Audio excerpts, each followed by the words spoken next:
Okay. Dinesh, I'm audible. Huh? I'm all clear. Okay. Okay, ma'am. Mute the. You can like the camera also. Sure. Okay, you can join at 2:30, ma'am.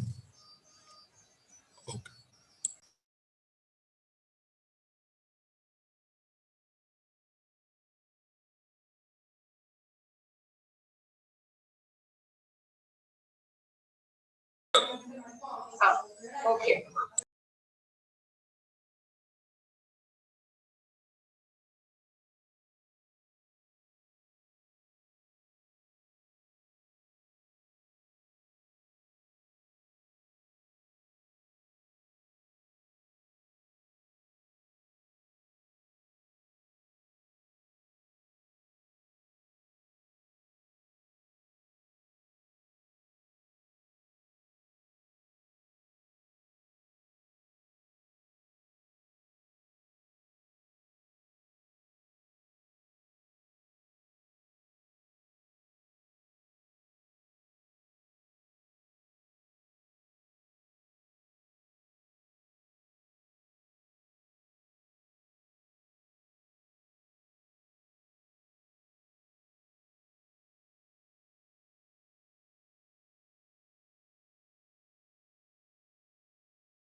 Good afternoon, all. I hope everybody is here.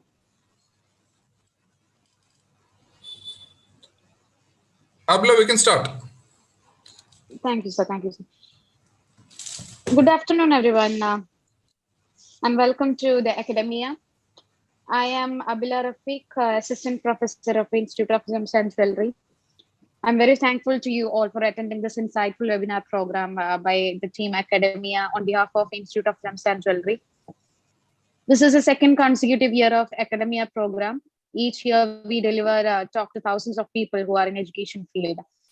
And at this moment, I'm well reminded with the Chinese proverb that if you're planning for a year, sow rice. If you're planning for a decade, plant trees. And if you're planning for a lifetime, educate your people. Before moving on to our session, I'm very much thankful for our guest here, our speaker of today's session, Dr. Devi Premnath, and I would like to invite Dr. Dinesh K. Sadekumar, Principal of Institute of Gems and Jewelry. I know you all might know him.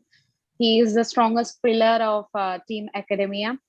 And let me introduce you. Let me invite Dr. Dinesh K. Sadekumar to address this session. Sir, please, we would like to hear from you. Thank you very much, Abla. It's a great introduction. Thank you very much. It's always a team effort. Academia has always been a team effort. Akhil and Abla have been two pillars in the team. So thank you very much for your support.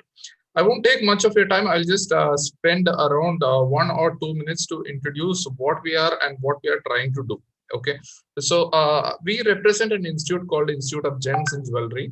Institute of Gems and Jewelry is located in Malappuram, Kerala.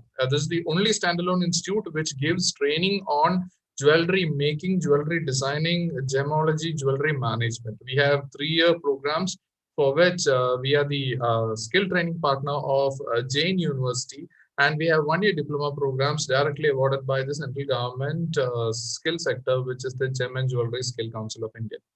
Now, it's indeed a privilege to host such a bunch of academicians here, and it's indeed a great privilege to be a part of this program. As Abla said, we've been doing this continuously for 2 years.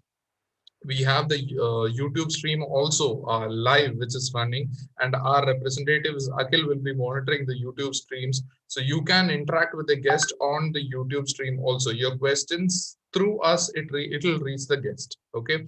Now, with that being said, I'll remind you about one more thing. This workshop is purely for a research-based workshop. It will be purely on your researching tips and tricks to get your articles published and all these things. And this session will be fruitful only if you ask the resource person enough questions. Okay, so once the resource person finishes her session, you can definitely shoot your questions in your chat box. We'll take it to her and she'll answer it then and there itself. Okay, so Abla, thank you very much for the opportunity. I think you can invite our speaker.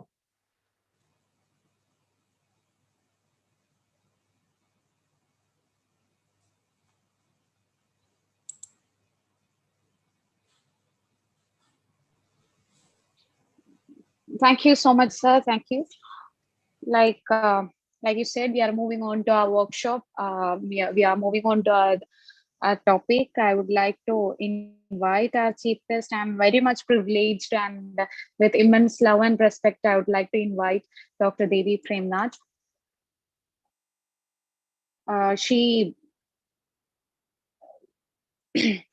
Dr. Devi Premnath, she has a vast academic experience of 17 years, a university rank holder at undergraduate and postgraduate level. To her credit, she owns many articles in international and national journals of repute. She is an editor of many major literary assignments, as well as a speaker who has delivered lectures on various stages. And her research and teaching interests are in marketing, branding, and system. I would like to invite Dr. Devi Premnath to start out the session. Ma'am, the session is all yours. Can you hear me, ma'am? Yeah. Am I audible, Abila? Yeah, you're very much audible, ma'am. No problem. Yes, ma'am. Yes, ma'am. You're audible. Abla, thank you very much. And at this outset, let me first thank the organizers, especially Dr. Dinesh Sadhya Kumar, for the principal of Institute of Gems and Jewelry, as well as the organizers, Professor Abila and Professor Akhil. And also the co-organizers, that is the National Skill Development Corporation, as well as James University, for giving me an opportunity to interact with such an august intellectual crowd over there. And the topic is quite a seasoned topic, and not a contemporary one or anything like that, because as professors and as students, we have been always associated with research, and research is actually a cup of tea for us, because we are all into teaching and learning process. When the organizers came with this topic, I was thinking like, okay, come on, there are people out there who are trying to keep research alive and kindle the spark of research in professors and in students like us. I was also told by the organizers that we have got a potpourri of, a mixed bag of audiences today, students as well as the professors. So I have structured my talk in such a way that I am accommodating both the beginners as well as the students and professors. So if professors feel some part of the talk a little bit redundant, it's because I have to make some justice to the students and the freshers and the beginners as well. Okay. And with that, we will slowly move on to the session, and that is the workshop, which is on the trades and tricks. Okay, I'll just start sharing my screen. Yes. Right. So Dinesh, Dr. Dinesh, can you see the screen, or is it? Yes, ma'am, it's visible. It's visible. It's visible? Okay, yes. Fine. And I understand that we have got some shortage of time, so probably we can have an interactive session at the end, and I would love that we all interact, because I understand that there are many faculty members out there, and because of this social, distancing, we are not able to meet and have conferences and at seminars. So this give and take thing, especially among professors, are not happening now. So such workshops which are conducted by such organizations, I think it is actually helping us to reduce this gap.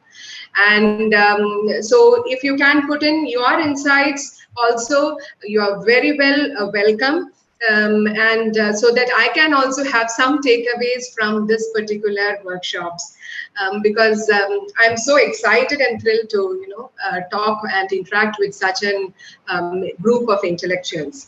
So moving to the topic, it's actually tricks and trades of writing a research article. As I told you, it's not a very contemporary topic, it's quite a seasoned one. But why we have to give a lot of importance to the way we write and publish the research article is that organizations and departments like UGC, AICT, and CSIR, and many international organizations and national departments like Institute of Statistical Department, many institutions for that matter, they are always trying to come up, or like they are always trying to put up this proposition that we in India, we have to put up like qualitative articles, and there is a huge dearth of qualitative articles in India, coming out from India. So if you really look at the statistics, say 10 years back, or say 15 years back, there were no much articles from China. But if you look into this knowledge repository right now, China is doing huge. They have got lot of research going on, and lot of research articles, and they are quantitatively and qualitatively ahead. We in India, we were having a lot of qualitative projects, but now they say that there is a dearth.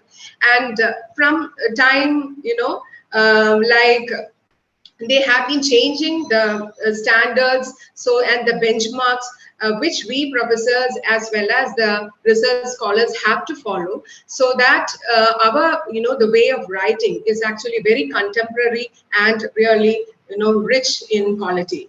So this is the goals at a glance. Okay, these are some of the things that we are going to discuss today. Like many of the professors, they used to come and they used to tell that we are professors, we teach students, and our work is to teach students. We have to get good feedback from the students. That's it. What is the whole business of having a doing research and then again publishing an article? Research itself, okay, it's fine, but what is the whole thing of publishing an article and all that? So I just want to bring a light on that. Then what are the different types of research articles? There are a lot of myth associated with the type of research articles we are, and stereotyping, so just on that. Then this is competence of research article. This is for the beginners who are going to write research articles, and for the research, mainly for the research scholars who are in the process of doing PhD, and how to give them an idea of the structure of a research article.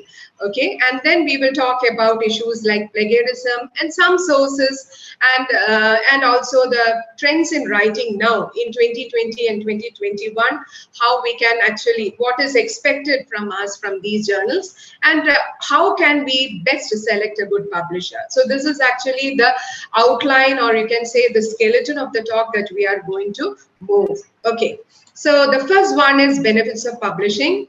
And before moving into the benefits of publishing, let me tell you, like, what is the benefit of research? So when we do research, then we tend to publish. So that's the whole business, isn't it? So what is this whole, thing about research, and why is research so needed? I'm a marketing person, so my cup of tea is marketing. So naturally, my examples will be a little more related to marketing. Now, two companies, one, both in the shoe manufacturing. Okay, the two companies, you can see that there is a huge gap between them in terms of popularity, in terms of demand for the products, and the two brands. Okay, now one company is Bata, the other company is Nike. Now, if you look at Nike again, Nike, if anybody asks any person, like, which is the top sports shoes company, manufacturer or marketer, you are first to, like, Nike and Adidas, it might come in the first two, first two in the list. And I don't think so Bata will not come anywhere. And even, of course, you may say that Bata is not that specialized in sports, but even in the shoe manufacturing, then you may go, shoes and other sports accessories, or, general. Bata may be actually way down the list.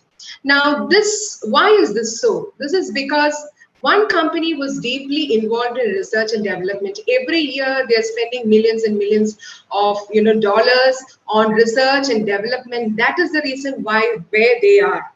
And Bata had brought in a huge hiatus in the way it was actually coming up with the products, because no much research and development was going on. They couldn't understand what consumers really wanted, what they're changing trends, the changing fashion, etc. We have got one company like Nike, which is actually incorporating artificial intelligence, all the aerodynamics, everything in the shoes, and trying to make the feet faster every second, every nanosecond, and we find another company. So this is actually an example where the research and development actually brings in a lot of difference. So this is an example from business. Now, when you talk about science, again, I understand that many people are from science background. Again, even the way we are alive, it also depends upon the research. It is a small example before starting. That's about way back in 1958 and 1960-61. You can see that especially the Southeast Asian countries, and for us like India as well as China, we all had a tough time. We were fighting the big, problem of famine. And China and India, I will take the example of these two countries. These are the two countries which were actually really, affected like anything, because affected by the famine because of the population. I'm taking these two countries because of the comparative population. Now, if you look at China, you can see that I'm not talking about today's scenario, I'm talking about 1958. Way back in 1958, the research and development was not much there. So China was the worst affected by the famine, and they had to come up with some of the worst aggressive policies of one-child policy in a family because they did not have enough grains to feed them out. And it became so aggressive, and so there was a tyranny, an element of tyranny, because young girls, they were forced for abortion when they had the second child. And China was also having this, the male dominant society. So young girls, there was a lot of female infanticide which was practiced, and everything was happening. But you had a very different picture in India. We also had somewhat the same kind of population, but research and development in the area of agriculture and food, and thanks to Dr. M.S. Swaminathan, his green revolution really saved millions and millions of lives in India. We had grains to feed the mouths, and we were not at all. The degree by which we were affected by famine was marginal when compared to what had happened in China. No aggressive policies happened in India, and we were actually able to maneuver through such a kind of a situation. So these are some of the reasons why I feel that, and the research has to be kept alive, really to pull on, and generally the community, the world around, expects professors like us to do research and publish and to try to bring about a change and bring about a lot of meaning into life. Now, coming back to the benefits of publishing, generally the students, when you are publishing a paper, you are involved in a lot of project works. So when you're doing a project work, like, try to take up one objective of your project and try to write an article. So what happens is that when you are taking up this particular assignment of writing an article, you try to read and read and read. So generally you upgrade a lot of knowledge. Again, when you read and when you start writing your paper, you write, you rewrite, again you write, you rewrite. So in the process, what happens is that you are improving your writing skills. And then if you want your research, again, all the PhD scholars out there, if you want your research to be really recognized, you have to publish your papers, because it has to be read by the peers, it has to be peer reviewed, and only the recognition to your research will happen only when you publish it. And when somebody publishes the quality paper, we can have a grab of it, and we can actually have access to quality work. And finally, we are contributing to the society as academicians. We are trying to tell the different kinds of patterns. As engineering professors, you are actually trying to invent or discover something. You're trying to experiment something. You're trying to explore something. Like, many things are happening, and we are contributing. So this is mainly for the beginners. Now, why professors need to publish? Okay, we really need to publish, because now this research element, the element to do research is slowly fading away from we professors. I don't know, probably the kind of the nature of the work might be changing, but we have to rekindle the spark of research in us. Okay, the second point I'll come to you later. Then the third point is more research papers. When you write more research papers, it's actually improving the content. Now, generally, I think many HODs, head of the departments, will be there, and I will advise you HODs to, give a paper to your faculty members. Say one paper, let him handle at least for 3 to 4 semesters continuously. Okay, so he is actually accustomed to the paper, and the professors don't switch the papers. This semester you give one paper, the next semester you give a different paper, take the paper, give it to another person. Don't try to do the switching business, which some colleges practices to give a 360 knowledge to the professors. I am not into, the policy or anything like that, but generally from the research point of view, when you give the same, when you allow a professor to handle a paper continuously for say 1 or 2 years, the professors will read more on that particular paper. He will upgrade his knowledge.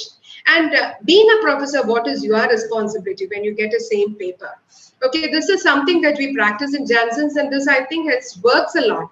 Now, when you get the same paper, suppose you are taking a paper in AI, you can take up small research. Okay, say if you're taking a subject in branding or marketing or in finance or something, take up a small research, or correct questionnaires. Again, if it is social sciences, questionnaires, don't make it big like 100 or 200 respondents. Just 30 will do. Even 30 is the big sample size according to statistics. And do small research, involve your children, involve your students. They can be your respondents. Do a study, do a small statistics, then try to publish the paper. And you can see that the type of, the upgradation of knowledge and the content of your lecture will be really very, very good.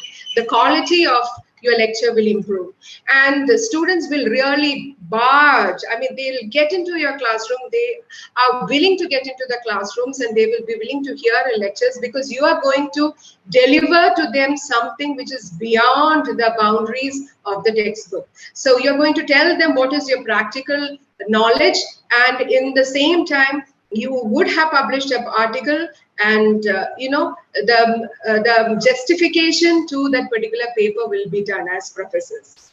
Then again, our organizations, most of the organizations, they are going for affiliations and accreditations. So they will also make it mandatory that we have to publish some papers, because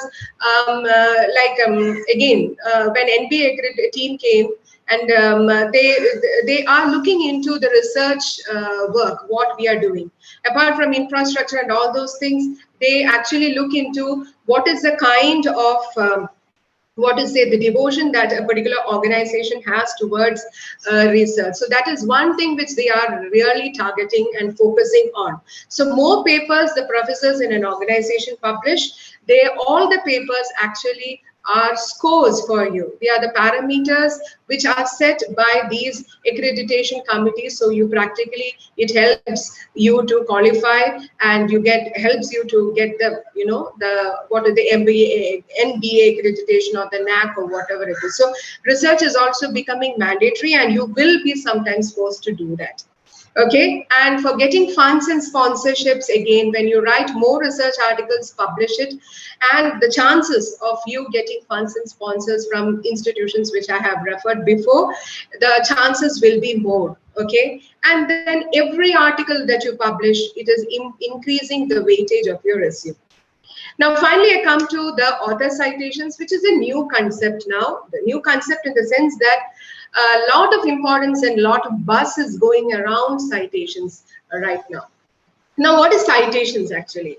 Now, when I am doing a research in an area, for example, I'm doing a research in AI, and this research is somewhat related to a research which is done by a professor, say, Professor Akhil.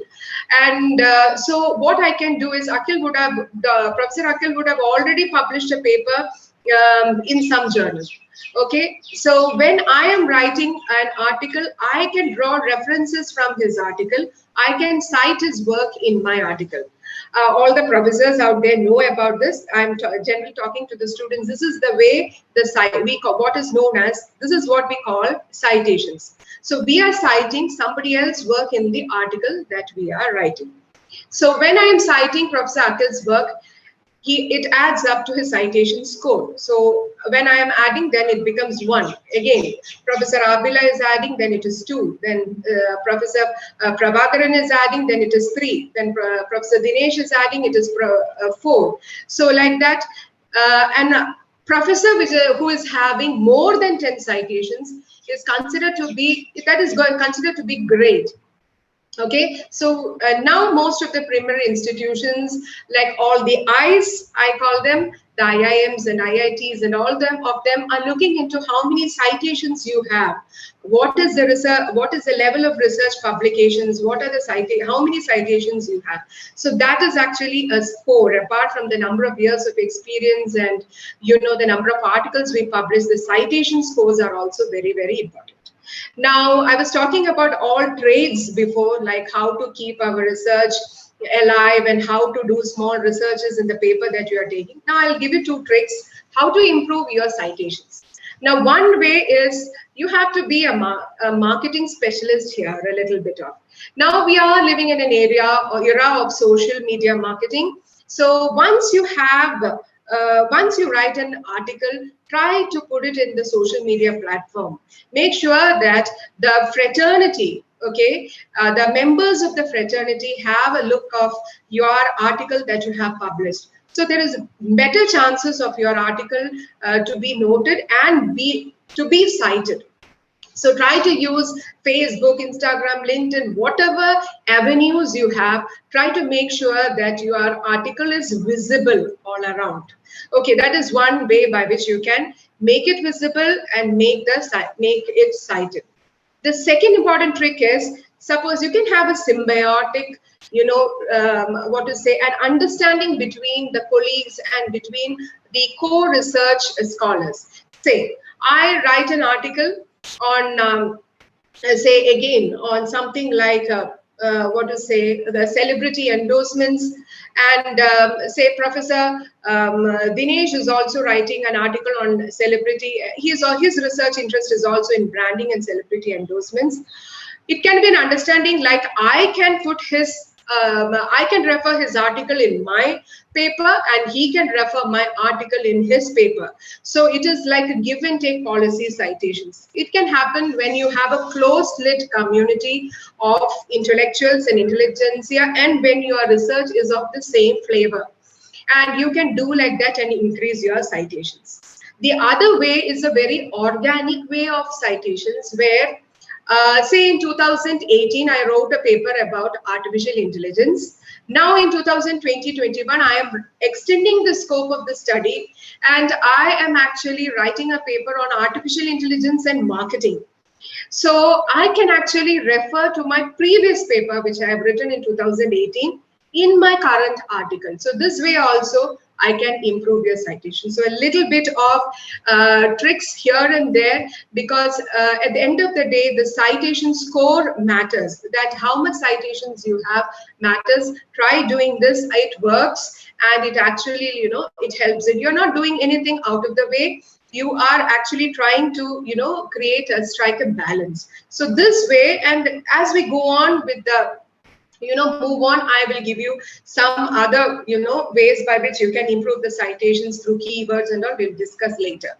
So the next is about the type of publications. Now, generally, I was telling that there is a myth, always we professors, especially professors in social sciences, we feel that research means like we have to, have questionnaires, and we have to collect the questionnaires from 100, 200, 500 people. Then we have to analyze it. Then we have to go with all those things. We have got interpreted. Then we have to classify it to the table. Then draw interpretations. Then charts, and then write the findings, discussion. So it's really a cumbersome process because it might go for 6 or 7 months. And of course, the kind of article which I am actually referring to is actually an empirical article. Okay, I'll just show you. This is for students. I know the faculty members over there will be knowing. So is the screen, can you see the screen, the change in the screen? Yeah, Professor Abel, is it? It's visible, no problem. Yeah. So this is actually, an empirical article, children, all the students out there, where you have, the objectives, the sample design, then you write the, do all the statistical calculations, then you have the table, and then this is a typical model of empirical design. empirical article. And let me tell you again, it's not a necessity, you know, to always write an empirical article. Don't think that research is always about writing empirical articles. No, I'm so sorry, it is not that. You can write research articles which are conceptual, which you can even write a book review, which is the very, very simplest way of publication. And for professors of gay, again, we have got a huge, you know, area of case study which we can actually explore into. Okay, now what is a conceptual article? Now I'll just show you an example of a conceptual article. Now look at this article here, and it is actually talking about the applications of neurosciences on digital marketing, and it is actually talking about the customer engagement, etc. This is a conceptual paper, and you won't find any numbers here. See, you don't have any numbers, you don't have any calculations, you don't have questionnaire, no statistics, nothing, but just 5 to 6 pages, which is talking about a concept.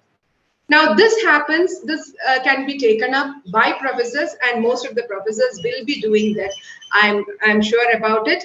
Now, when you do this, what happens? This happens when when you're reading a paper, when you are a master or an authority over a particular paper or something like that, and when you read and read the article again, and you keep yourself updated. Sometimes what happens, no? Sometimes this dimag ki batti, no, it jal jata hai. So it happens like you can, sometimes ideas will strike within you out of the blue moon, and you will have your own perspective towards a particular thing that you are doing. So that's something where you feel that, okay, come on, this can be utilized and this can be written as an article. Why can't we relate 3 elements and write an article on it, which has not been ventured into?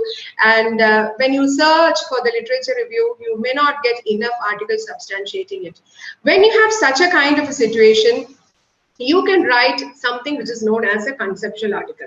But now the most important part in a conceptual article is that it's a concept which is your brainchild. So apart from writing, it will be much better. This is a trick. It is a much better thing if you could actually represent that particular, you know, the concept in the form of a diagram. So when you are actually writing an article and trying to publish it, I give you 100% guarantee that it will be taken up by journals which are Scopus indexed or Web of Science indexed. So there is no looking back, you know. So you, because the idea is authentic, it's very unique, and you're trying to link to three concepts which is totally unrelated. You're trying to bring it together, and you're trying to tell about how to bring about, you're giving out a message to the society, to the, say in this case, to the digital marketing platforms, like how you can increase the brand loyalty by, you know, using or applying the neuro marketing applications on online. So in this way also you can write conceptual articles. Okay, so it's there, you don't have to go for, you know, collection of the questionnaire, or if you are an engineering professor or an engineering student, you don't have to do experiences, exploration or anything like that. Plain conceptual writing. Now the next one is for students. This is the book review which I'm going to talk about. Now when you're talking about book review, it's one of the simplest and the most easiest way of actually presenting or publishing an article in some journals. Okay, when some journals or the nearby institutions calls in for invitation or invites you for some article or some kind of a literary publications, sure, you can you know, send a book review for them. It is much valid. Just like case study, you can also send a book review. Okay, now here I have taken the example of IIMA, a story, and this, you know, this is a small example of a book review which has come up in Business Today. Now this has been written by Alokesh Bhattacharya. Now when you write a book review, just have the picture of the front page of the book there. Okay, write the title of the book, the author, the publisher. It's for students. Okay, you can do that. Pages, 270 pages, how many pages are there, price, and then you can write about the book review. So how do you start writing about the book review? It's the most simplest way. You see, in this book review, it's just one page, students, and it is just few, paragraphs. 1, 2, 3, 4, 5, 6, 7. 7 paragraphs, boom, that's it. And you have an article in your hand, a book review in your hand, and you can actually, give it for publication. After publication, you can actually put it in your resume, stating it. Now, how will you go about it? So the first and the foremost thing is you can actually start a couple of sentences describing about the book. This is a book which I liked very much reading. And whenever you are going to write a book review, the first and the foremost thing is you have to be very, very sincere. Please read the book from the page A to page Z. That's very important, or otherwise you won't be doing justice to the book review that you're writing. So just start with a couple of sentences describing what the book is about, then what is the chapters dealing with, and what about, like here in IIMA, it's talking about the beautiful consumption that is how beautifully they have conceived the idea of bringing about an institution of management in Ahmedabad by Vikram Sarabhai and Lalji Bhai, Kasturbai, Lalji Bhai, and all the great personalities, and how Harvard became involved in this. And you write about a couple of sentences describing the book. Then the next 2 paragraphs, probably you can actually highlight about like what you particularly like about the book. Sometimes you may like the pictures, the photographs are so, so good, and sometimes you can write about certain chapters which are motivating and insight-provoking. Write about that. Then you are just like a cinema. You review a cinema, a movie. You might say that some part of the stunts with the Rajinikanth may not. You may like it. Some part you may did not like, or the climax could have been much better. We all have got millions and millions of a review when we actually watch a movie. Just like that, when you read a book as well, you can be very critical on certain aspects that you feel that the author should have highlighted. Then finally, when you are a professor, it's my the call to you that you please conclude your book review by stating that how helpful it will be for your students, say management students, like how insight-provoking it is, and give an overall review of the entire book. And you can rate the book. Yeah, out of 10 you can rate the book, and according to the rating, sometimes people go and grab the book and read the book. This one professor in our college, he is not that enticed about the concept of research and article writing and conceptual, but he is a person who writes some of the best book reviews, and his book reviews is much sorted out, and that's the way. And he reads the book, he writes it so realistically, and people sometimes grab a book according to his book review. So you can do like that. Once your book review is very popular, they will encourage, you can publish it in magazines, just like what you have seen, or in some some classic. Generally the research journals don't encourage. The other institutional journals, okay, journals which are being published by colleges, they actually encourage you to you can send your book review there. The next part is what I'm going to talk. It's exclusively for professors. Now, I think majority of you people are professors out there, and you would have already started. Many of you will be doing your consultancy work. And case study is something like, even if you're not doing a consultancy or anything like that, you can write a case study. But if you're really into consultancy work and helping out organizations and you're earning, you can actually change your consultancy into publications. You can change into a case study and you can publish it. And you can see that it is so rich and so unique. And again, your article will surely find place in certain Scopus, indexed, as well as Web of Sciences or some, highly accepted journals. Now, I'll just give you a small story. Like kind of a case study. Now, I did my MBA from Calicut University, and a very, very, a Gothic and very old university. And we had a classic set of professors. Even now we have got classic set of professors there, all intellectuals, and my pranam to all my professors. And there is a Milma organization like Milk, just like we have got Varka in Punjab and Abin in Tamil Nadu, and Milma is actually very, very popular in Kerala. And they are actually the, as they call the milk, the milk roots of Kerala. Now, how they operate is they set up the Milma booths in almost every nook and corner of a particular district or a particular place. Milma is actually given to them, is actually delivered to them, and these shop Milma booth walas sell these milk, and then that's it. That's the whole business all about. So the booths are all set up by the Milma company, and the shopkeepers get a percentage of it, and they are having a good time because the booth is set up free, and then they can keep their all the BC coolers, everything, and they can sell Milma products, exclusively Milma products. So I'm talking about a case which happened way back in 2000, say 2001. So the Milma, the manager and the Milma, like the department, marketing department had come to the Calicut University, and they had a big problem, like the sales of Milma was dwindling. Even though people wanted milk, and milk is such an essential, but they could find that the Milma sales was not going up. Now, why is it so? And shopkeepers were not, was not welcoming Milma milk again.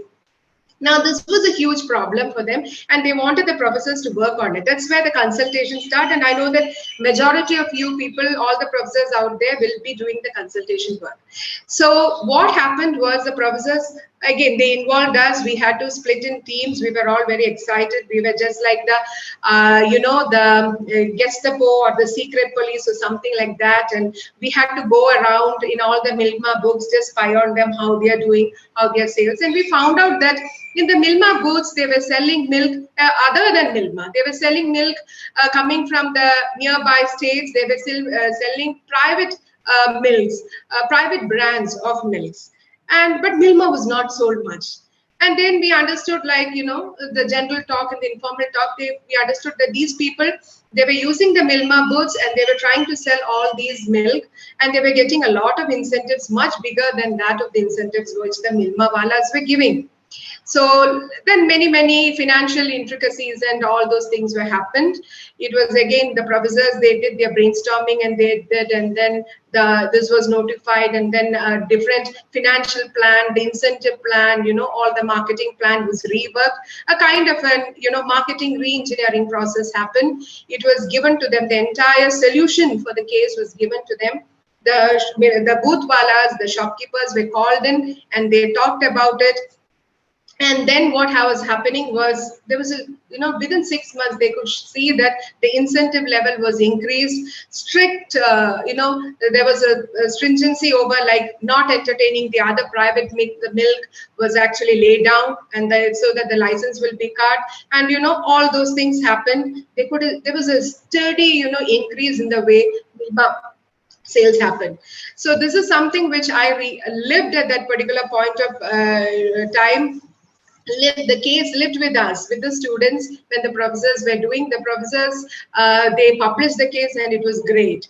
And when you do consultancy, of course, you also charge. So, and you are the people who are trying to finding out the solution. You are the people who find out the solution. You have all the right to publish the case in certain journals.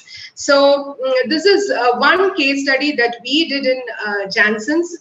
Jansen's is in a little bit remote place called Karmatapatti, and it was I have changed the name of this particular concern. They had a problem with the sales DNA, and you can actually write but this will take almost 1 to 2 years, because you are actually going there, studying the problem. Again, you are doing it. you are studying the psychological aspect of the people.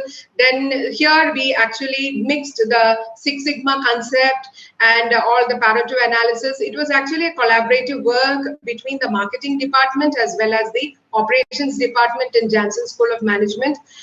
And once we found out that the solutions which were provided from the professor's side to the organizations we're working, we were all the more excited, and we had written, this thing happened 2018, and we could publish the article only in 2021. Am I right? Yeah, in 20, we could publish the article only in 2021. So it takes a long time because we had to see whether there is a change, and then it gave us a lot of satisfaction when we could publish the article.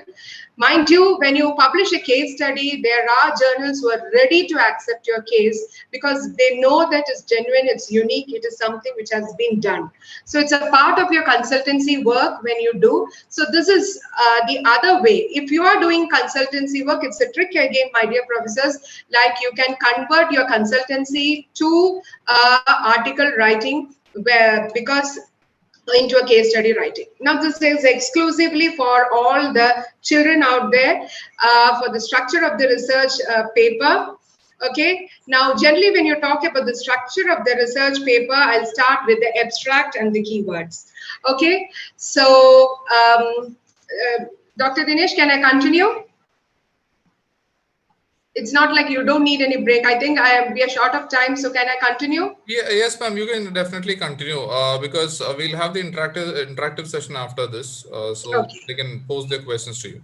Yeah, because I'm on a continuous, non-stop hits mode. I thought that whether any breather or anything might be needed from the other side of the audience, because speaking is fine, but listening is not that easy. I understand. Okay, so I'll continue.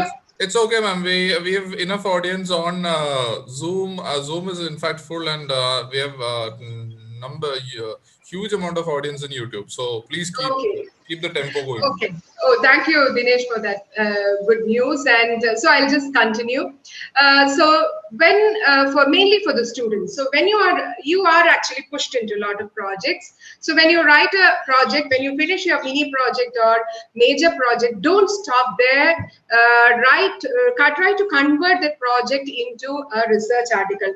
You may be having 4 or 5 objectives. Just take one objective from that particular project, like which you like the most, and then you take out that objective and try to publish it in the form of a paper. So when you do that, the most important thing that you have to do is that first one, you have to write an abstract. So abstract is like, when you're writing an abstract, you have to write an outline of that particular paper.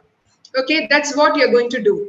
So generally what you are going to, it's not a summary. Let me make it very clear. It's not a summary of the paper, why you are writing that particular paper, what is that you're trying to attempt through your paper, and why it is very important in the contemporary situation. So you can write an abstract about the relevance of the paper. Okay, and this abstract, mind you, it should not be more than 150 words. It cannot write a very, very long abstract which runs for 1 or 2 or 3 pages. No, and if you want to demarcate it from the rest of the paper, you can just italicize. It's not necessary. Now, the most important part is the keywords. Okay, now when you write it, when you have the keywords in a particular article, it is very, very helpful for citations, which I had already mentioned previously. So the keywords are here. Keyword should be the words which has got a lot of relevance in the paper, the words you're trying to introduce in the paper, or you can even call them jargons, and the words around which the essence of the paper revolves. So when you select the keywords, you have to be very, very careful. Okay, in the case of this, neuromarketing, digital marketing, customer engagement, these are some of the keywords. So when you select the keywords, you have to be very careful. And always have the keywords, because people actually, what do we do in a Google? We go to a Google, we just type the keywords in the search box, and the Google will give a list of articles, and we just go the article which are all optimized. Search engine optimization works in there. So when you give your keywords, there is a lot of chance for your paper to appear in the SRP, the search result pages. So please do give the keywords and give relevant keywords, okay? So that when people who are doing research related to your article, they may cite your paper and they may finally land up putting your paper as citations, okay? Now, the second important, that is the most important part of a keyword. Now, the next is the introduction. Now, when you talk about an introduction again, you have to you have to introduce the concepts, of course, in that particular paper, what you are actually introducing here. And then like here, it is like neuromarketing, digital marketing, as well as customer engagement. Try to, introduce the three concepts. And apart from that, you can actually tell the problem of the research, what is lacking now, okay? And then you can also state the objectives, sometimes the objectives in a very latent way in the introduction. Mind you, the introduction should really be, has to be split into paragraphs, and you have to make sure that it is numbered properly, because sometimes your journal article may be really chakas, but you would not have actually written numbered properly, or you would not have followed the style, etc., then it might get rejected. So the introduction is 1.1 will be the subpoints 1.2. This is, I think all the professors know this, but this is generally for the young research scholars, which I am actually addressing to. Okay. Now, the next important thing is the review of literature. Now, the review of literature is the most important thing that you have to do, because this is something which will help you to get away from plagiarism. You can avoid plagiarism when you've given a lot of references and when you're writing a literature review. Now, in the literature review, what is literature review actually? In the process of doing research, we would have read a lot of articles, and some articles would have really led or guided us to take up a particular research. Now, I sometimes feel that when I read through certain PhD theses, sometimes it happens that some of the, just for the sake of increasing the number of literature review, please don't add literature reviews. If your guide says that you should have 100, 120, no, that's not the idea of literature review. Literature review is you read a lot of articles, the articles which give you a direction, which give you an insight into the present article that you are, or research that you're doing. You have to include only that. The article which are relevant to your research only should be included in your PhD thesis or in your article. Okay, in a PhD thesis, of course, you can have 50 or 55 a solid literature review. In an article, you just need to have 3 or 4 or 5. That is more than enough, because more literature review, you will be consuming a lot of pages. I don't think so that is that necessary. 5 or 6 solid, relevant literature review will actually help you out. Okay, so then what happens is that when you have this kind of literature review, all the articles which are at your side done, then what you have to do is that how do you write it? Now, the name of the author should be written. If there are 2 names, put a comma and then write the year, okay, in which the journal was, the article was published in the journal. Then you can actually put a superscript over there. You can see a superscript there, and if you scroll down to the references will tell more about the superscript will have more about to be told in the references. So that is how you have to write. And always write the second name first and then the first name. That's the way we write. There is a definite style of writing, a review of literature, students. And then if there are many people in an article, then you can write the name of the first author and at all. That means it will include all the other authors as well. And then please do write the year in a chronological order, either in the ascending or the descending order, whichever you like. You can start from 2021, then 2020, 19, 18, 17, like that you can go, or it can be from 7, 8, 9, 10, like that also. In an article, please don't include more than 5 literature review, but it will look a little more overcrowded, not like PhD theses. Okay, then you come to the main paper. Now that's all about in literature review, and then make sure that whenever you write a literature review, the references, it should be in the references. This is to strictly avoid the problem of plagiarism. It's a trick. Again, most of us don't do that. We try to forget, or we just try to omit. No, you have to put the references, the citations in the references, because it will avoid the plagiarism. Next is the research methodology. If you're writing a research methodology, you write the aim and all those things, okay, that will be fine. Then in the research methodology, if it is an empirical paper, it's altogether a different thing. Same, like in the research methodology, you write the overview, and then you write the objectives, okay, then you write the data collection, the primary data which you collect through questionnaires or schedule, then secondary data. All this happens in a PhD thesis. Then you write about the pre-testing of the questionnaire, sample design. My God, this is something which every examiner would actually delve into and really question a lot when for a public viva versus. So you have to be really very, very clear about the sample design that you're doing, and you have to write it in detail.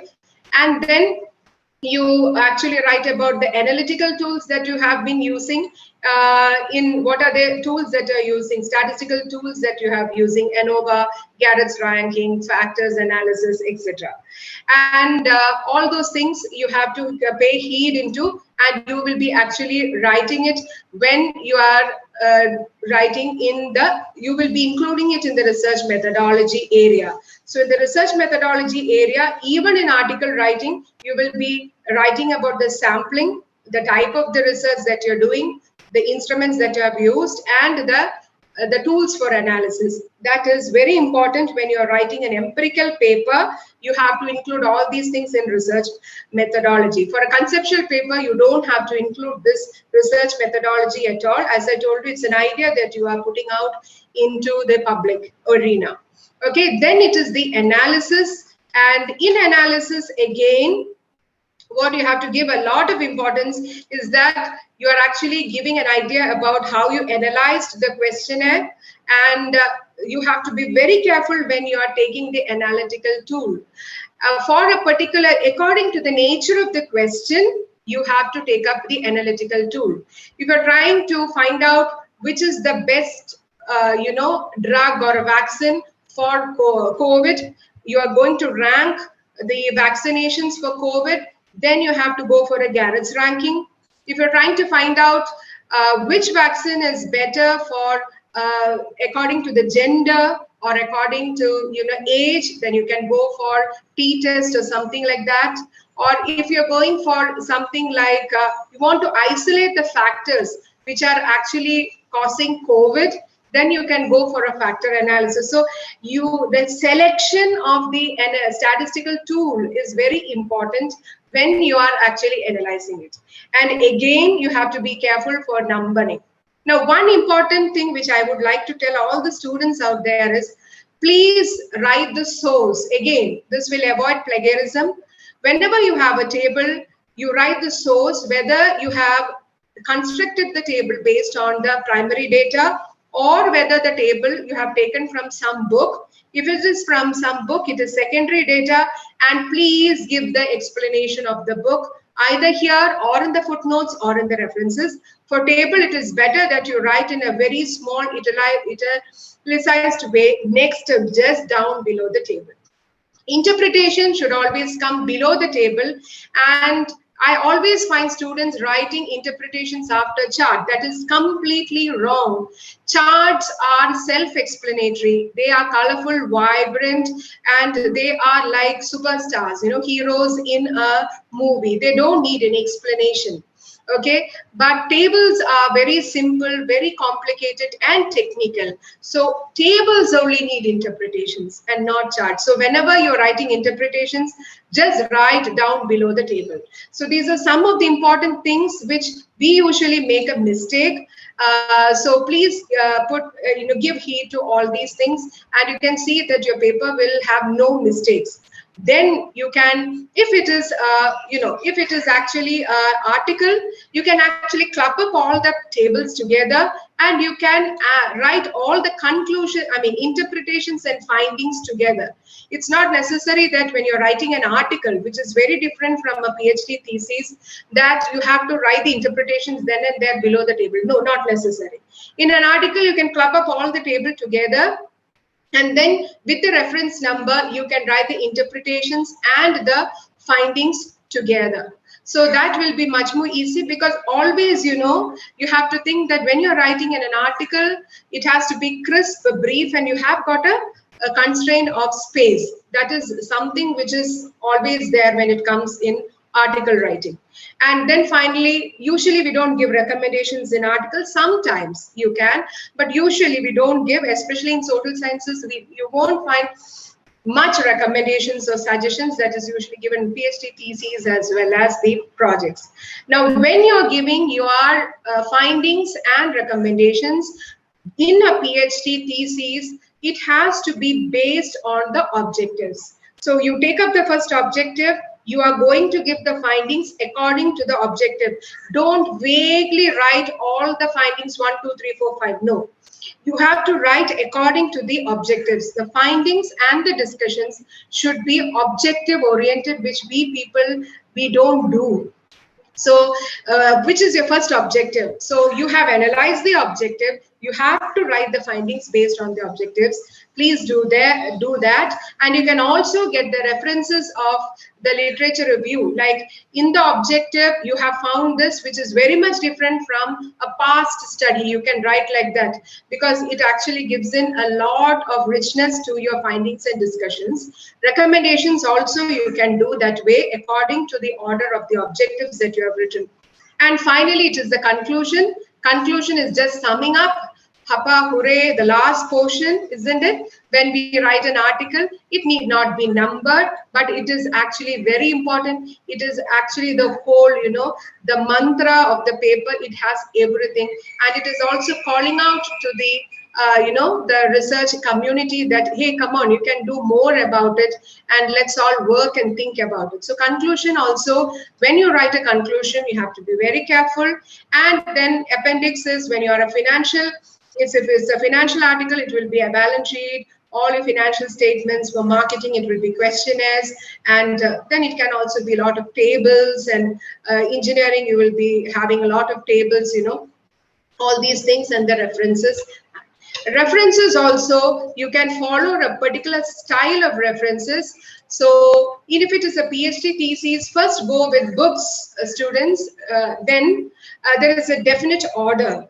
If it is bibliography or references, you can call it, then first go with books, then go with journals, okay? You can write the name, leave a space, and then write according to the APA style or whatever style you're following, okay? And then after you have all the journals that you have written, then you can go for newspaper articles that you would have actually scanned in, then the websites, and then last you can put in the reports. So this is the way when you're doing for PhD scholars, put the books first, then the journals, okay? Then after the journals, go for newspaper articles, magazines, everything, okay? Then the websites as well as the reports. Please follow this. So this is the way you can actually, classify and write the reference. Reference writing is a cumbersome process. It takes a long time. So you have to do it with much care. Okay. And now these are some of the sources. Okay. And these sources are very helpful for you to get a lot of information. I'll just show you one or two here. This is generally for This is for science graduates. Okay, lot of information is there. We usually go for EBSCO and all these places because that is something which we know very well. But National Academies of Science, Engineering, and Medicine, it is actually a wonderful place where you can get lot of articles. I'll just post it in the chats, or I'll send it to Dr. Dinesh so that you can get it from him. Okay, and the other one is the NDL, the National Digital Library. This is for the students, the faculty members. It may not be that important for the faculty members.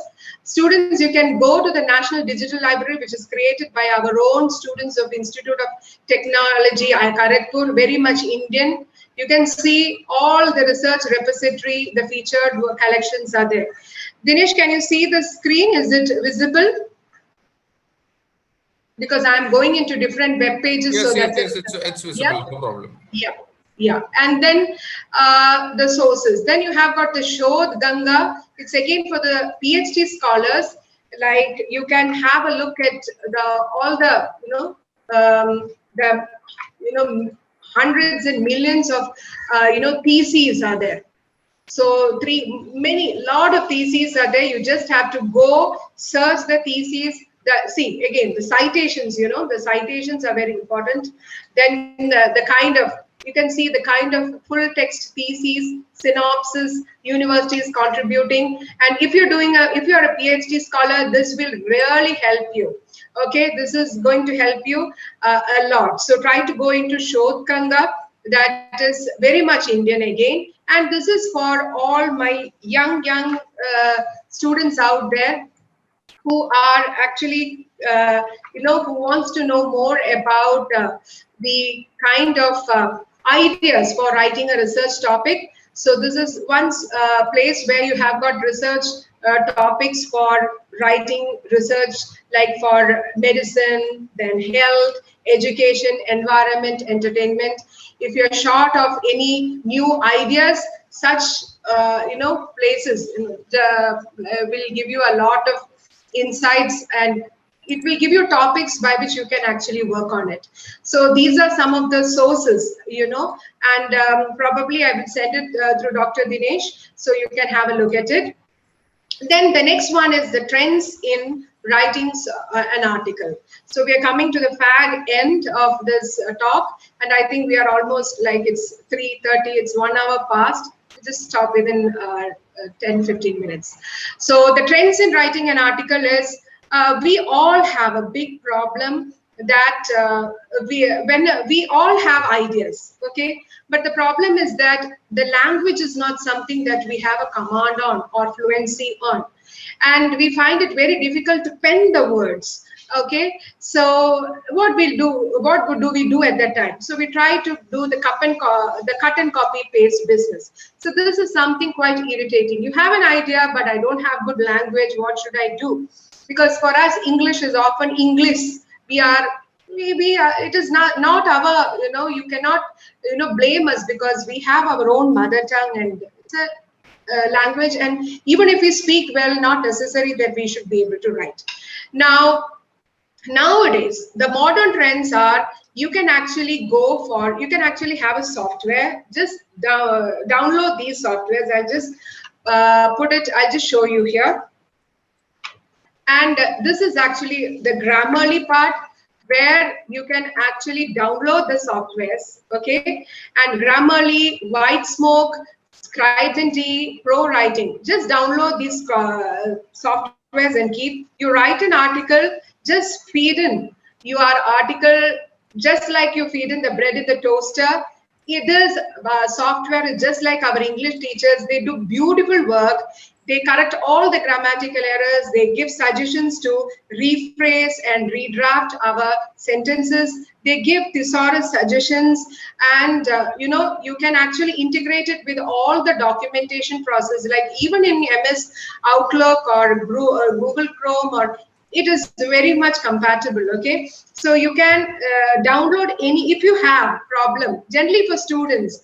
If you have a problem writing, rephrasing, you have doubt over spelling, don't worry. Just download the software and feed in your a paper in that this softwares will do the work of an English teacher. And then nowadays, people generally, the journals, they love an informal touch in the academic writing. They don't want the structured academic writing at all. You know, the writing which is so gentlemanish. No, they want a little bit of informal touch. Now, why is this so, if you ask me? Because nowadays it's a trend of reading a lot of blogs and tweets, and people are used to reading informal things. And generally the academic community and the publishing community feel that when you actually have an informal touch in the academic writing, okay, it actually creates a kind of an element of authenticity, uniqueness, and creativity, because it's coming right out of your heart and you're writing in a very informal way. That means it's something very unique. It's not cut and copy paste business. So that is the reason why nowadays journals are very much, they love when we write articles in a very informal style. Like you can actually write an account of what you experienced during a research. You can give a call to the people in a very informal way in your article. So that way you can actually add a little more informal touch to your writing. So now whenever you write nowadays in the contemporary world of writing articles, this is a trick for your article to be getting selected. Have a lot of informal touch in it, especially when you're writing case study as well as conceptual articles. Quality is always in demand. Whenever you are writing an article, please do incorporate statistics in introduction or wherever part in the body of your paper, because statistics creates a lot of genuinity again. It tells us that, hey, this paper is really authentic. Now, we are all professors. We have seen people doing group discussions. When a guy shouts out his, points with lot of statistics, we say that, okay, this boy is talking something authentic, or this girl is talking something very, something which is, she's talking a lot of facts and figures or something like that. So this actually, so when you incorporate a lot of statistics, it can also help. Now, that is actually very, very helpful when you're writing for your paper to get accepted, and then give a lot of heed to the style of writing. Now, for professors, you're very much well versed with this, but you can follow an APA style of writing. For students, it is like leave 1-inch margin on all sides, double spacing of all the text, including the headings. Most of the cases, people, we don't do that when you write an article. Then indent, say the first line from the paragraph can be 0.5 inches. Okay, you do the APA styling and send the paper to the publishers. Each and every publishers will have their own templates, so they will change accordingly. But for a paper to getting accepted, try to follow the APA style. Don't go for fancy fonts like Monotype Cursiva or anything like that, Calibri, or just go for Times New Roman, 12 points, Arial or Georgia. If you are writing blogs, or if you are writing some book review and an internet, then you can even follow Roboto, R-O-B-O-T-O, that is much accepted. And then please include page numbers on every page, because that's very, very important. Sometimes your paper, your idea may be good, but you may be not following all these style of writing, and there is all chance of you getting your paper getting rejected. Now, plagiarism is becoming really, a problem for us nowadays, because many, there is a general dearth of quality projects, and people tend to actually steal others' ideas, which is not at all acceptable in the research world. So it becomes extremely important that we have to be really ethical when you are writing a research paper. Now, this is again a trick, like how you can prevent plagiarism.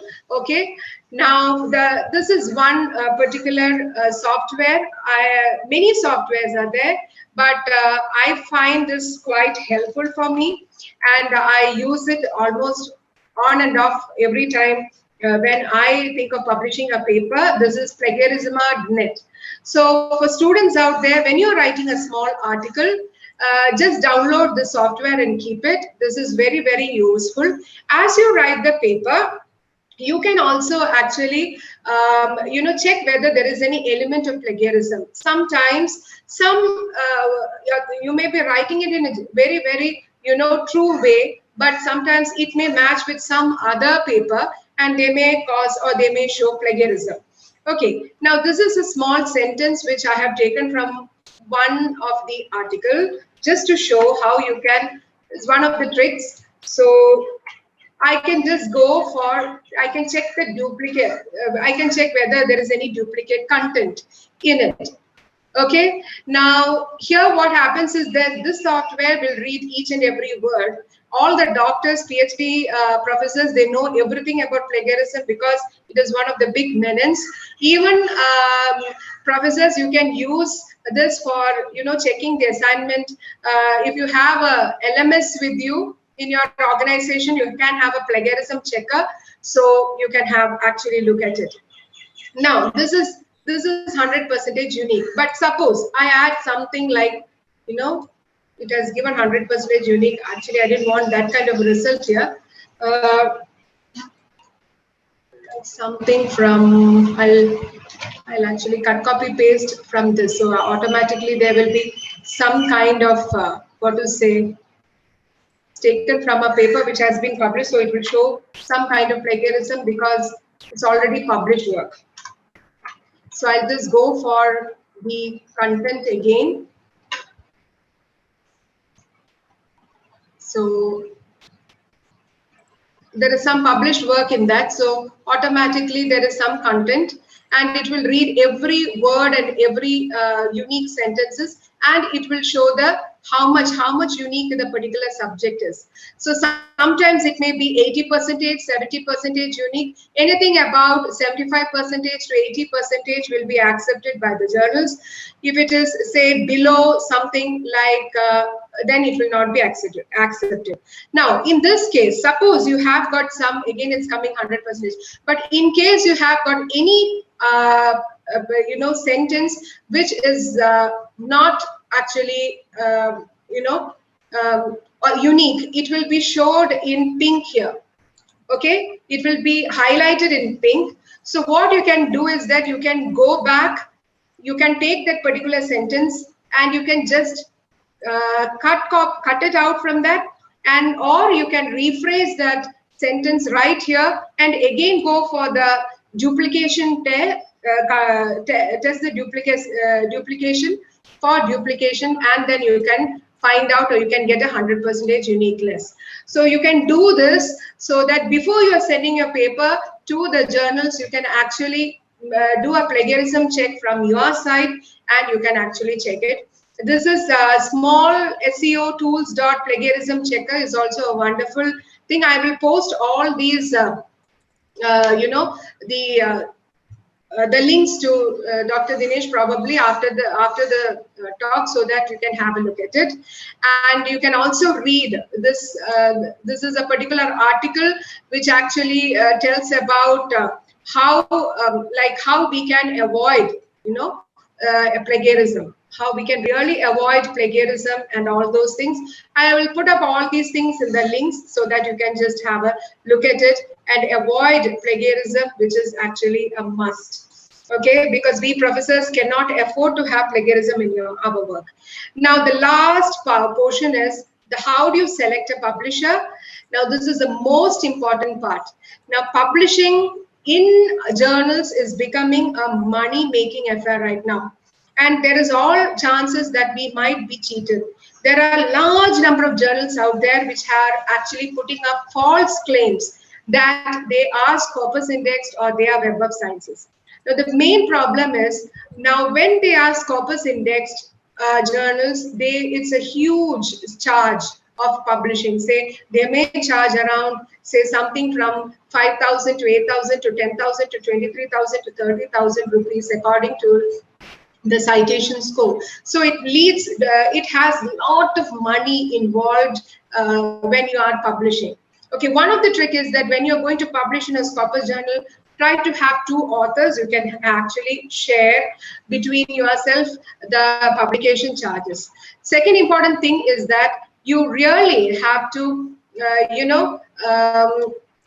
go into, you have to really make a check. More important is not your article being accepted by the journal.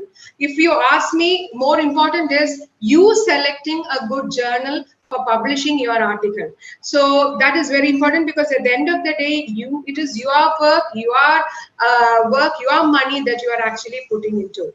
So please, whenever you are doing it, now this is another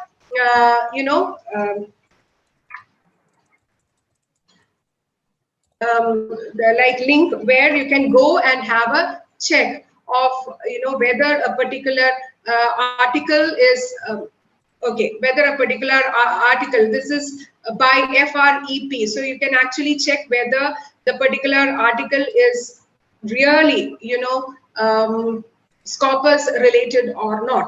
Okay, and usually we people in the academic community, we have got this big database. Okay, this is an Excel sheet which I think majority of us will be having. It is a Bible for us, and in this data sheet, it is the 2020 data sheet which is always updated. You can get it inside in the internet, and it has got all the journals, it has got the ISN, EISN. It will tell us whether, you can just have a reference here, it will tell us whether a particular article, particular journal is active or inactive. And it will also tell whether the title has been discontinued by Scopus because of quality. See, Academic Journal of Cancer Research is discontinued by Scopus, but sometimes it happens that the journal will continue to claim that they are Scopus index. So you will not fall a prey into this if you have such kind of repository. Then what is the coverage? Then you can, all the details, we say that the whole complete biodata or the jadagam of a particular journal is here. That is the articles, and whether it is open access, the citation score, everything. I think most of the professors who are into research will have this Bible with you, because you will be checking it then and there. If you have conferences also, and the conference proceedings have to be put in certain Scopus indexed, also you can come here and check whether it is indexed and whether it is still active and all those things. All these things are available now, so you can actually follow, and you can be really safe when you are publishing an article or when you are selecting a journal. Okay, Web of Sciences also are very good indexes for science and engineering projects. Now this is Scopus usually, and Web of Sciences journals usually, it's very expensive, but sometimes it's enough that you publish your articles in UGC care projects. Okay, that is more than enough. So UGC actually gives you a consortium. Okay, and in this consortium you can actually, this is the page. I prefer that you people all log into this particular consortium, and then you can actually have you can select according to the ISSN number. So they are asking me to log in, and then you have to just enter the name as well as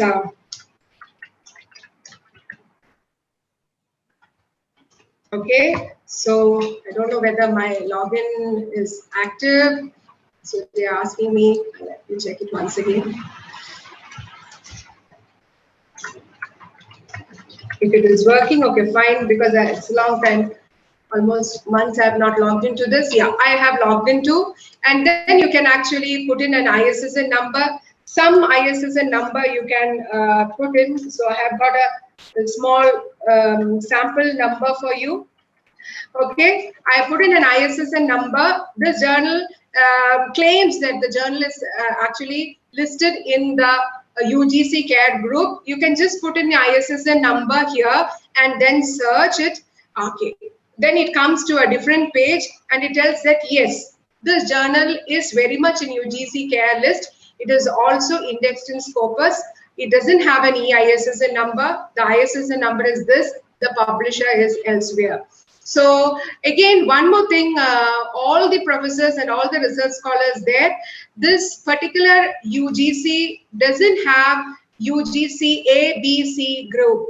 Even now, I find some of the journals claiming that they belong to UGC CARE A group, B group. No, there is no A, B, C group. Only list group 1 and list group 2. List group 1 will consist of journals which work according to the standards and the protocol set by UGC. And list 2 will have most of the journals which are globally indexed and recognized. So these are the two groups. Other groups which some journals claim are not wrong, please don't go fall a prey to it. So in this way, you can actually have a check on the journal, select the right journal for your beautiful and the paper that you have worked so hard. And don't please publish in papers which, in journals, that claim to be, but which is not actually a Scopus indexed or Web of Sciences. So when you are actually writing a case study or something very unique, I am damn sure that the Scopus index nowadays, they look a lot for uniqueness and creativity. Okay, and that is you can even manage to get a Scopus journal. Publish your article in a Scopus index journal for just 5,000 or 6,000. There are Scopus index journals which even publish free of cost. So thank you very much for your patient listening, and I expect amazing articles from your side, my dear students, and all the best for the same, and keep in touch. Thank you. This is my number. If you need any help from my side, I'll be all the more very much happy to help you out. And thank you very much. Over to you, Dinesh.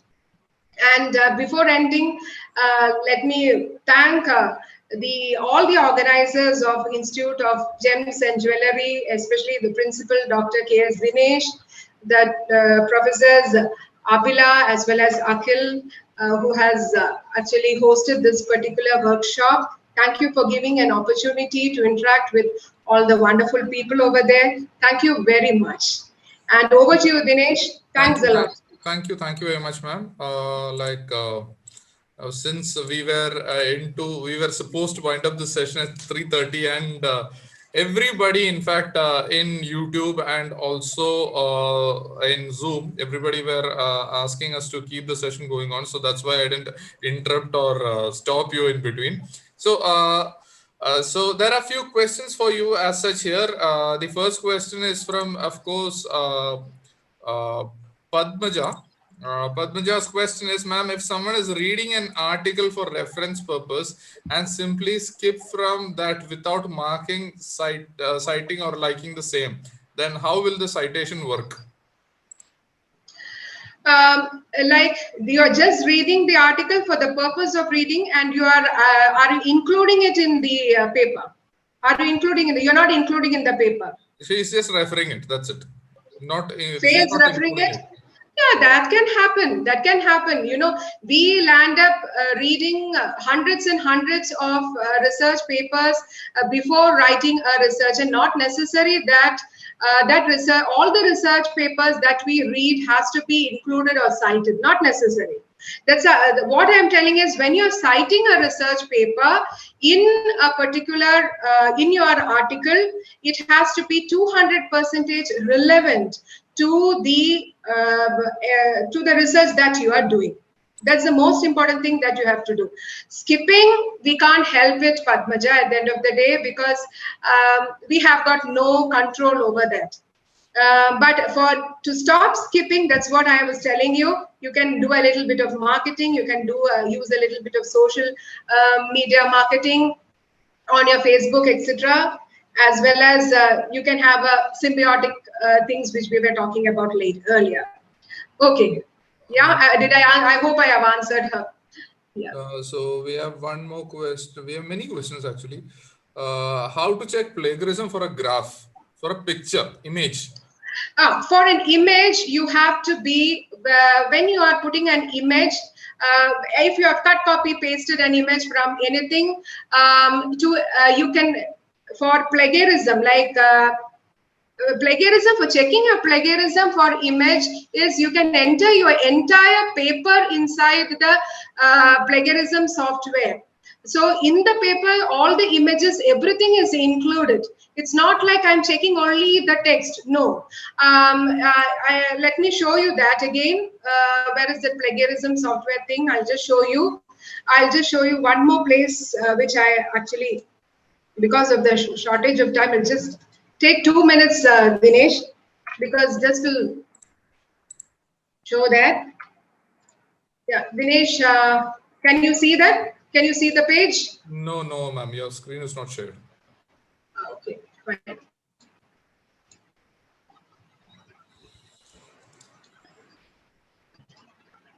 Okay, now am I sharing my screen? Yeah. Yeah, so there is nothing like special for images or anything like that. You can see this part. This is the part which I've used, okay, for a small text. This is the part where you can put in your entire article. So it will see it will read everything. Your, the text, HTML, all the, PDF, everything will be read. You can upload it directly from your desktop or document, or you can directly load it from your drive. And then you can upload it and it will scan your paper just like it was doing it, and then it will show if there is any plagiarism.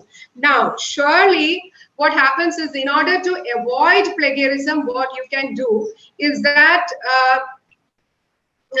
avoid plagiarism is, whenever you have an image, write the source of the image. That is the reason. This is one way of avoiding plagiarism. You put an image from a book or an internet, write the source, the internet link. That will avoid plagiarism. So the software will skip that image, okay, because you have already cited and put the reference. That's the way you can avoid plagiarism. Okay. Right. What do you think about the RTI Act for data collection?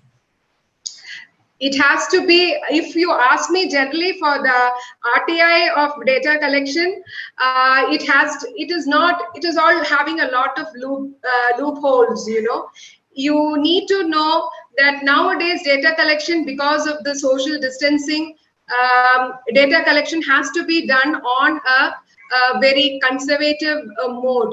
You can go for Google Forms or anything like that. And see, it is up to, even now, if you really read into the rights of a researcher, when we actually go through a research scholar's right, there is, please do and refer it.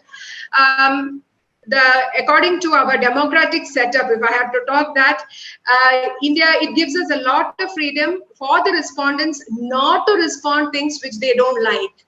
So please, please, you don't have to, you cannot force the respondents to give in data which they are not, willing to. So again, if our research has to go on to a better level of,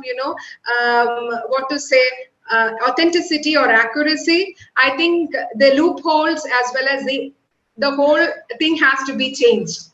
It should give a little bit force on the respondents to give in more data. Okay. Okay, but at present, Dr. Dinesh, it's not possible because it's up to the respondents to respond whether it's their will. It's optional. Okay. Where can I find unpaid journals, publication of journals? For unpaid journals, unpaid journals sometimes say, there is a journal called the WJSCK journal, which is from Thailand. Now that you have to go and refer in the internet to find out unpaid journals. But unpaid journals usually have got a very, very, very, very high rate of standard. The acceptance level of our article into which is damn good, then they will accept it. But usually it's a little bit difficult. And the same, the repository which I am showing you, it shows whether it is a free journal or an unpaid journal, like paid journal or what. I was showing you a repository, of the Excel sheet. It has got all the data, whether it is paid or unpaid, everything is there. Or you can just type into the internet to check whether it is paid or free or whatever it is. I'm just I'm just rushing through. There are two questions in this. How many hypotheses should be explained for a research paper, and what should be the minimum sample size?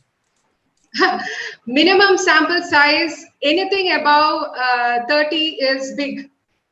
Okay, so if you're doing a PhD research, it depends upon the kind or the nature of the research. If you're doing a consumer-based study, I will prefer that you have a bigger sample size, say more than 500. Okay, and more than 500. But if it is a very niche kind of study, where again, it depends upon the nature. The niche kind of study, then you can go in for something around 250 or so. For an article, if you're writing and if you're actually doing a small mini researches, anything about 30 is the big sample size. And see, these things of how many objectives should be there in my PhD, how many hypotheses should be there in my PhD, the objectives. I have seen a PhD research thesis which has got only 3 objectives. At the same time, I have seen research thesis which has got 12 objectives, which is good for nothing ones. So, and so objective is what is in your mind that you're trying to find out. Let's be clear, it's not for the sake of doing research we are doing research.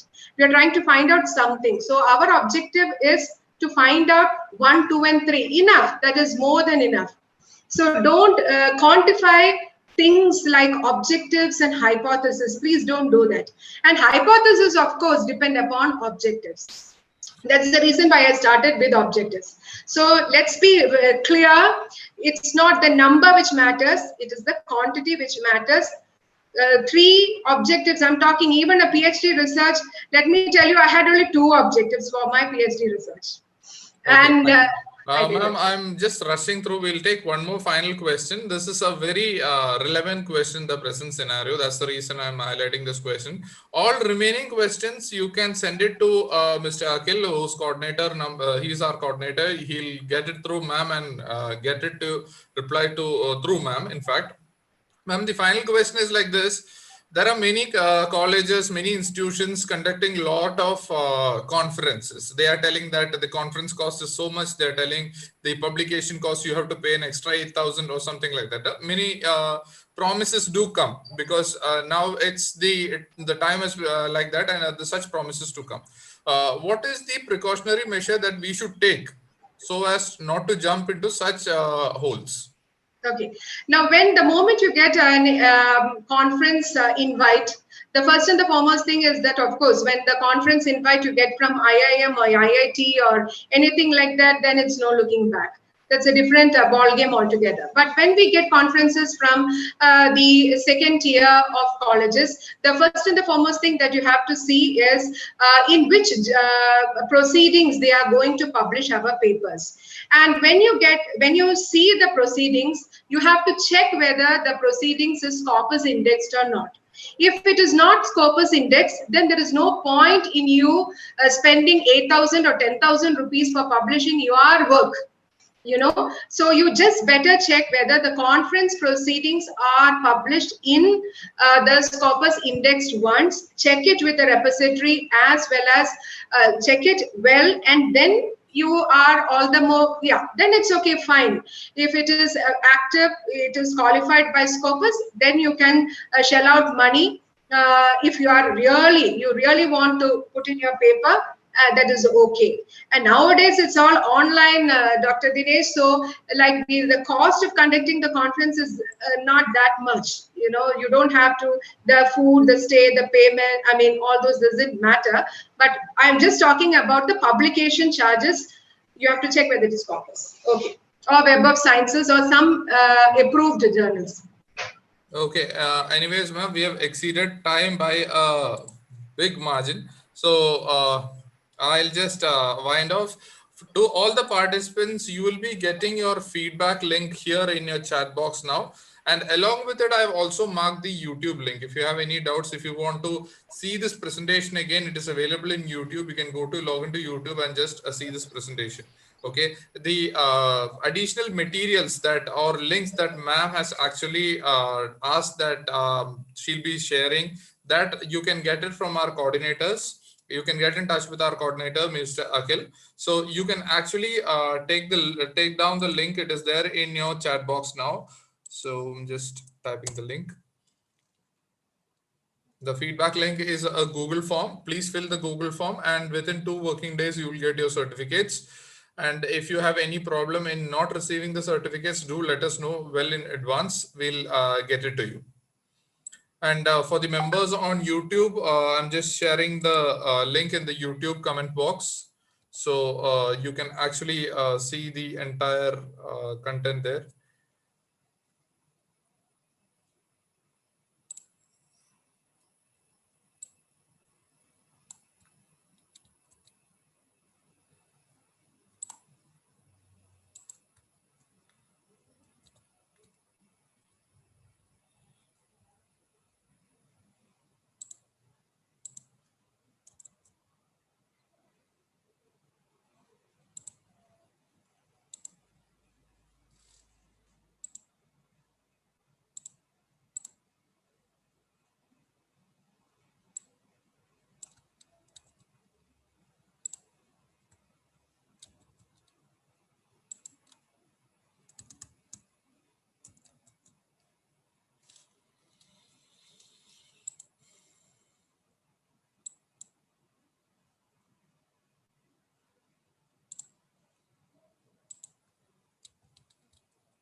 So I think we'll end the session. All of you have possibly copied the feedback link.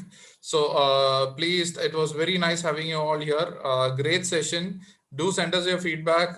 Your feedback is what keeps us going. Thank you very much.